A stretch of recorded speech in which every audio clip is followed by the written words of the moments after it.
All right, here we are. It is the Velocity 103. Just got announced to be available in October as an unlocked device. You can see it here. It is all touchscreen, a black slab, as Malatesta likes to say.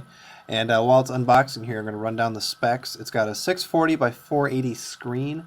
It has Wi-Fi and Bluetooth and all the standard stuff.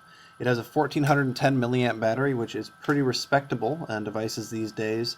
RAM is it's 128 RAM, 256 ROM, and there's the little leather case that it comes with, not a big deal. But there are some unique features. We're going to take a look at one of those in just a second here, but let's take a look at the rest of the stuff inside the box. Inside this little bubble wrap bag, we've got an extra stylus, we've got our AC adapter, and our USB sync and charge cable. It uses mini USB, which is nice because that's standard.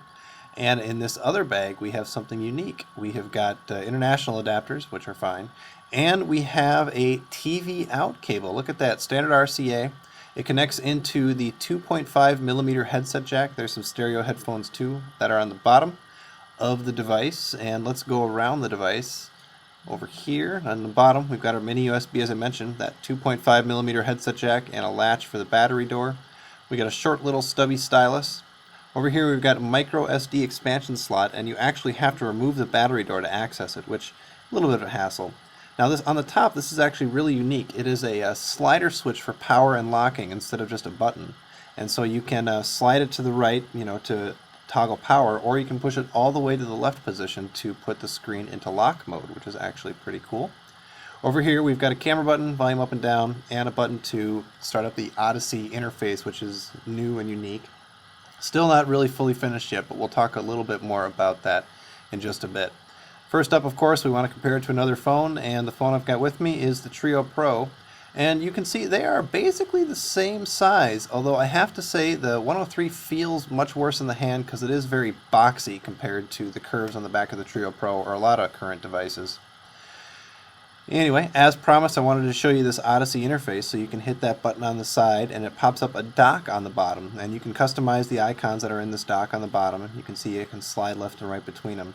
But it actually does some really neat stuff, so you can of course tap stuff to launch the applications. That's all well and good. But you can also, if you just slide it from the bottom, that's another way to initiate it. You can look and see at the bottom of the currently running applications is a little triangle, very much like a Macintosh if you're familiar with that. You can hold your finger down on one of the buttons to close it. And we will try to flip up the full thing. There we go. Now this interface, you also saw it on the 83, where it's giving you a little bit fuller look. You can customize the dock by just holding down your finger on an icon and then drag it up to the dock, and then if you do it right, you can hold your finger on an icon on the dock and drag it off the dock. So that's a neat little interface. Of course, this is going to be updatable, and we're going to see new features with Velocity's new over-the-air updates, which is something they're really proud of, and rightfully so, actually. It's pretty cool stuff. So we're going to talk a little bit more about that in the post, so make sure you go and take a look at that. And let's see, let's take a look at, here it is, the Velocity over-the-air updates, and we'll go looking for an update. The cool thing about the over-the-air update, it basically will work for anything that is not totally burned into the ROM, and after you do a hard reset, it will check and make sure you're up to date.